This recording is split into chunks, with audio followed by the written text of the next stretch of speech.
আসসালামু আলাইকুম friends, welcome to easy English learning. তোমরা যারা এসএসসি এইচএসসি পরীক্ষার্থী আছো কিংবা সামনে পরীক্ষা দিবে, বিশেষ করে তোমাদের জন্য আজকের এই লেসনটা খুবই গুরুত্বপূর্ণ। আজকে আমি তোমাদের সাথে ফিল ইন দ্য ব্ল্যাঙ্কস নিয়ে আলোচনা করব। কিভাবে ফিল ইন দ্য ব্ল্যাঙ্কস খুব সহজে পূরণ করতে পারবে তার কিছু সহজ টেকনিক আমি তোমাদের এই লেসনে দেখিয়ে দিব।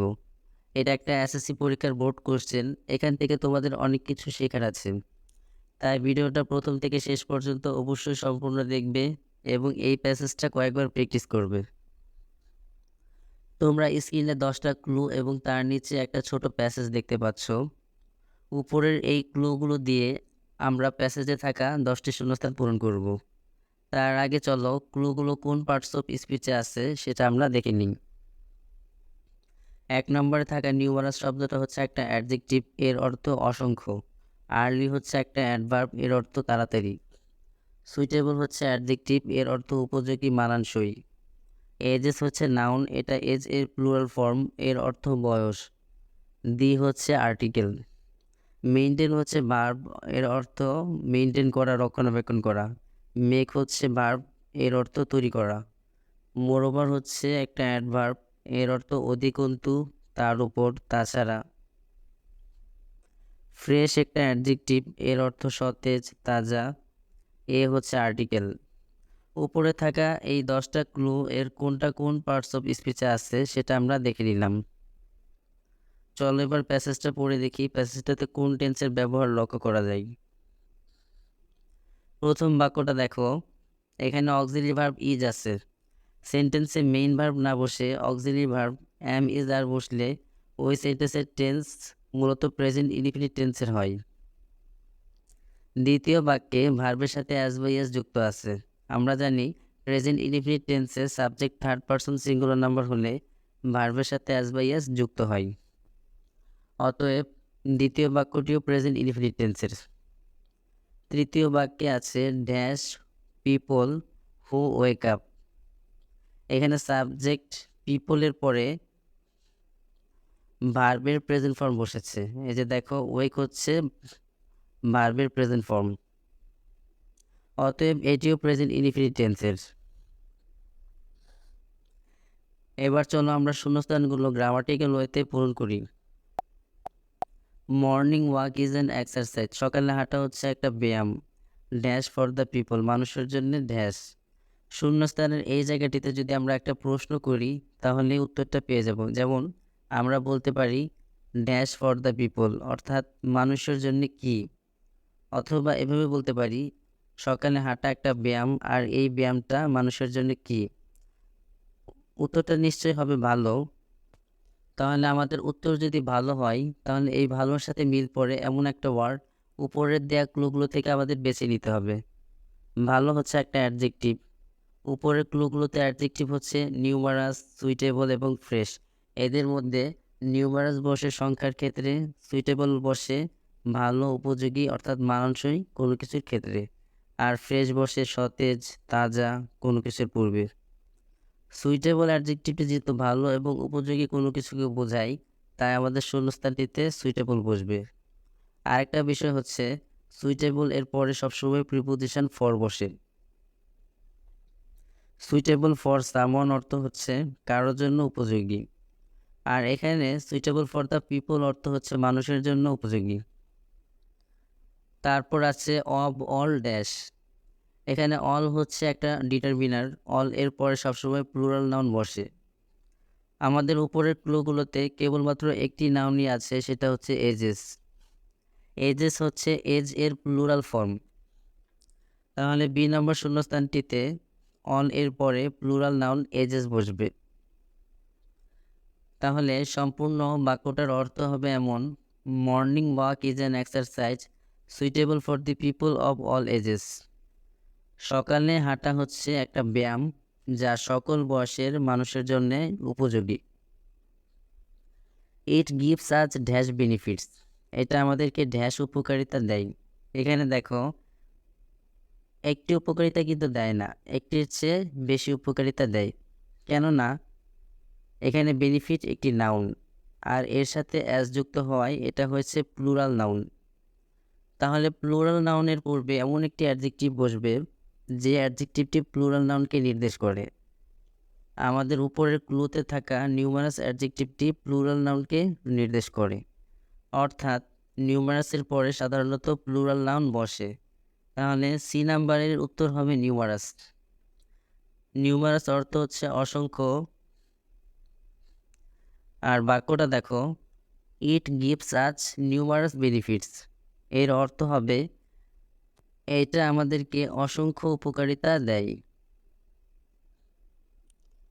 এরপর আছে dash people who wake up dash and go out for dash walk can enjoy dash morning air.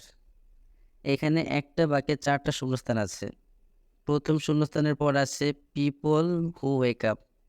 আমরা জানি পিপল হচ্ছে একটা কমন নাউন, আর কমন নাউনকে নির্দিষ্ট করে বোঝালে এর পূর্বে আর্টিকেল দি বসে। এখানে দেখো পিপল হু এর অর্থ হচ্ছে যেসব লোক অথবা যারা। এখানে কিন্তু পিপল দ্বারা বিশেষভাবে একটা নির্দিষ্ট শ্রেণীর লোকদের কথা উল্লেখ করা হয়েছে। নির্দিষ্ট করে বোঝানোর ফলে ডি নাম্বার শূন্যস্থানে দি বসবে। তারপর দেখো ওয়েক হচ্ছে একটা ইনট্রানজিটিভ ভার্ব, এরপর একটা শূন্যস্থান আছে। ইনট্রানজিটিভ ভার্বের পরে বাক্যে ডিরেক্ট অবজেক্ট বসে না, অর্থাৎ কোনো নাউন বসবে না, এতটুকু নিশ্চিত থাকো। এদের পরে কেবলমাত্র প্রিপোজিশন এবং অ্যাডভার্ব বসতে পারে। ইনট্রানজিটিভ ভার্ব ওয়েকের পরে দেখো প্রিপোজিশন আপ আছে, অতএব ওয়েক আপের পরে শূন্যস্থানীতে একটা অ্যাডভার্ব বসবে। যেহেতু ওয়েক আপ এবং গেট আপ এরা সময়কে নির্দেশ করে, তাই ওয়েক আপ এবং গেট আপ বাক্যে থাকলে এদের পরে আর্লি বসবে। অতএব ই নাম্বার শূন্যস্থানটিতে আর্লি বসবে। এরপর দেখো and go out for dash walk. এর অর্থ হচ্ছে এবং হাঁটার জন্য বাইরে যাই। ওয়াক অর্থ হাঁটা। আমরা জানি ওয়াক একটি ভার্ব, কিন্তু এখানে দেখো ওয়াক শব্দটি প্রিপোজিশন ফর এর পরে বসেছে। আমরা জানি প্রিপোজিশনের পরে সবসময় নাউন বসে। যেহেতু ওয়াক শব্দটি প্রিপোজিশন ফর এর পরে বসেছে, তাই ওয়াক শব্দটি এই বাক্যে নাউন হিসেবে বসেছে। আর ওয়াক শব্দটি সিঙ্গুলার নাউন হয় এর আগে আর্টিকেল এ বসবে। এরপর আছে can enjoy dash morning air. এর অর্থ হচ্ছে সকালের ড্যাশ বাতাস এনজয় করতে পারে। এখন আমাদের মনে একটা প্রশ্ন আসে যে সকালের কেমন বাতাস এনজয় করতে পারে। উত্তরটা হবে নিশ্চয়ই ফ্রেশ, তাজা কিংবা সতেজ বাতাস। তাজা বাতাস অর্থে উপরের ক্লুতে থাকা ফ্রেশ শব্দটি শূন্যস্থান জি এর ঘরে বসবে। এখানে এয়ার শব্দটা নাউন হিসেবে বসেছে। আমরা জানি নাউনের পূর্বে অ্যাডজেক্টিভ বসে। মর্নিং যেহেতু এয়ারের আগে বসেছে, তাই এই বাক্যে মর্নিং শব্দটি অ্যাডজেক্টিভ হিসেবে বসেছে। একইভাবে ফ্রেশ শব্দটিও হচ্ছে একটি অ্যাডজেক্টিভ, কেননা এটি নাউনের পূর্বে বসে এয়ার নাউনটি কেমন তা বলে দিচ্ছে। যেমন বাতাসটা কেমন, ফ্রেশ, সতেজ। তাহলে এয়ার এর আগে একসাথে দুটো অ্যাডজেক্টিভ বসেছে, একটা হচ্ছে ফ্রেশ আর পরেরটা হচ্ছে মর্নিং। বাক্যটির সম্পূর্ণ অর্থ এমন হবে, the people who wake up early and go out for a walk can enjoy fresh morning air. যারা সকালে তাড়াতাড়ি ঘুম থেকে ওঠে এবং বাইরে হাঁটতে যায়, তারা সকালের সতেজ বাতাস এনজয় করতে পারে। তারপর দেখো ড্যাশ, এইচ নাম্বার আছে dash, this exercise helps them dash good health. শূন্যস্থান থেকে দিস এক্সারসাইজ হেল্পস দ্যাম পর্যন্ত বাক্যের অংশটা দেখো। এর অর্থ হচ্ছে এই এক্সারসাইজটা তাদেরকে সাহায্য করে, ড্যাশ এই এক্সারসাইজটা তাদেরকে সাহায্য করে। এখানে এই বাক্যাংশটা কিন্তু পরিপূর্ণ অর্থ প্রকাশ করছে, অর্থাৎ শূন্যস্থানে কোনো শব্দ না বসালেও সব কিছু ঠিকঠাক আছে। বাক্যের শুরুতে যদি কোনো শূন্যস্থান থাকে এবং সেই শূন্যস্থানে যদি কোনো শব্দ বসানোর প্রয়োজন না হয় এবং শূন্যস্থানটির পরে যদি একটা কমা থাকে, তাহলে শূন্যস্থানটিতে অবশ্যই একটা অ্যাডভার্ব বসবেই। বাক্যের শুরুতে অ্যাডভার্ব না বসালেও চলে, কিন্তু বাক্যের সৌন্দর্য বৃদ্ধির জন্য অ্যাডভার্ব বসাতে হয়।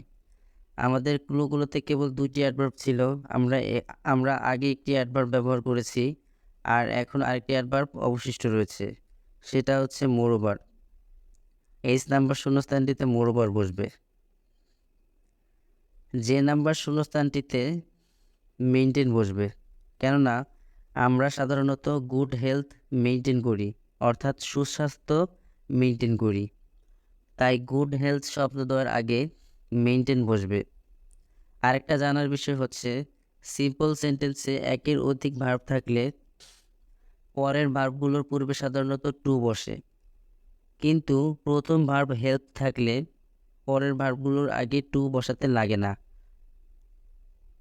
বাক্যটির সম্পূর্ণ অর্থ হচ্ছে এমন হবে, moreover this exercise helps them maintain good health.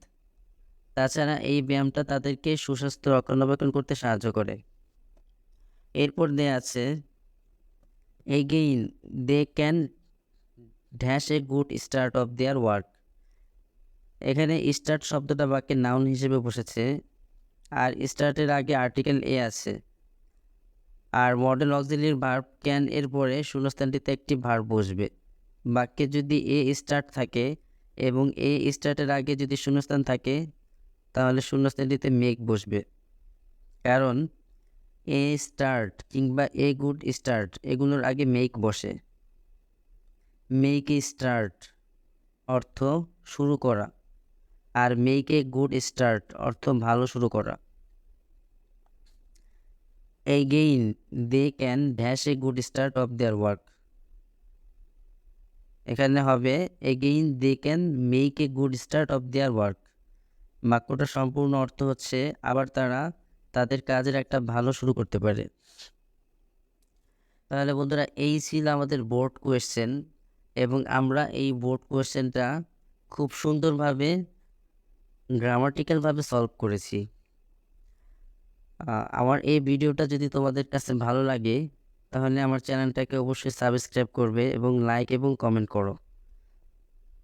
এবং এর ফলে আমি নেক্সট যেই গ্রামাটিক্যাল যে ভিডিওগুলো আপলোড করব, যে বোর্ড কোয়েশ্চেনগুলো আপলোড করব, সেগুলো কিন্তু তোমরা পেয়ে যাবে, এবং এগুলো প্র্যাকটিস করে করে তোমরা গ্রামাটিক্যালে খুব ভালো একটা নাম্বার পাবে। তো বন্ধুরা, ওকে, গুড বাই। নেক্সট ভিডিওতে অবশ্যই দেখা হবে ইনশাল্লাহ।